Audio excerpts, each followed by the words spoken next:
Encampments have been making headlines this week over recent violence and shootings. And tonight, experts who work with the homeless community warn that the problem here is only going to get worse. Nasera Calvi learned what factors are causing the most pain. Shootings at encampments like this one on Lake Street have put the issue of the unhoused community back into the spotlight.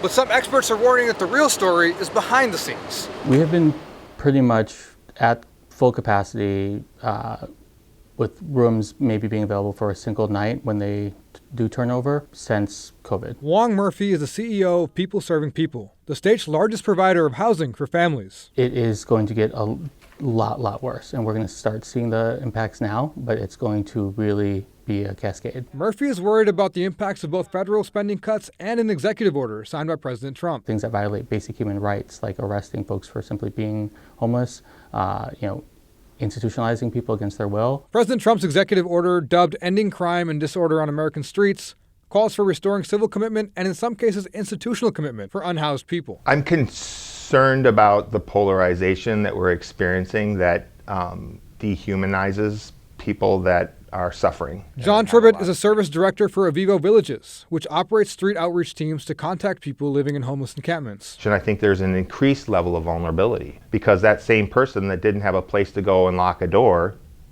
is going to now be on the street again. One woman was killed and 6 other people were injured in a shooting at an encampment on Monday. That recent shooting, there were a number of people that were trying to help save their friends, people that they loved, that had been harmed and hurt in that shooting. While the Minneapolis Police Department works to find answers for the shooting, Tribbett is hoping Avivo can find more space for the unhoused. Shelter saves lives, housing solves homelessness. And so we have solutions.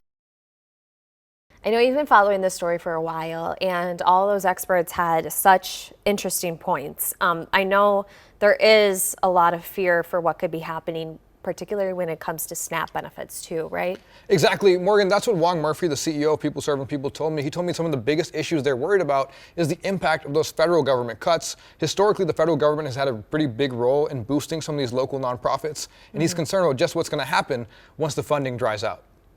Something we'll continue to follow. Thanks, Nasser. Thank you.